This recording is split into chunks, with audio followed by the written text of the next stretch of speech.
কলকাতার এক শান্ত সকালে শুরু হলো এক অদ্ভুত রহস্যের গল্প।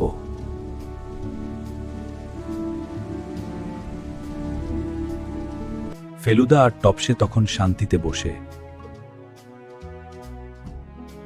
হঠাৎ দরজায় কড়া নাড়ার শব্দ। আমার নীল পাথর চুরি হয়ে গেছে। কি বলছেন? কবে? এইমাত্র। আপনাদের সাহায্য চাই। আমরা খুঁজে বের করব। ঘটনাস্থলে গিয়ে ফেলুদা বুঝল এটা সাধারণ চুরি নয়।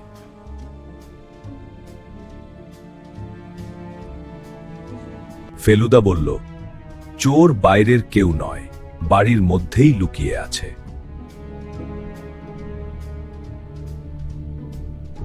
একটা ছোট কাদার দাগ, কিন্তু সেটাই হয়ে উঠল সবচেয়ে বড় সূত্র।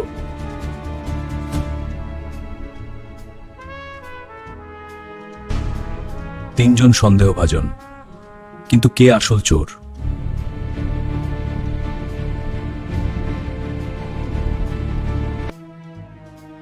ফেলুদা লক্ষ্য করল রমেশের জুতোর তলায় কাদা।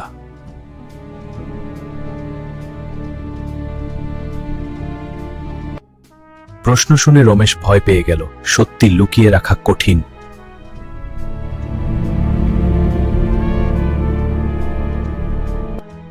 ফেলুদা ঘোষণা করল, রমেশই আসল চোর।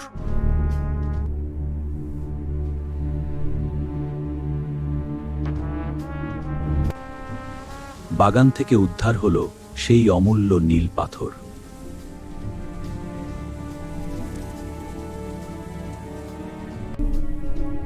ফেলুদা বলল, ছোট ভুলই বড় অপরাধীকে ধরিয়ে দেয়।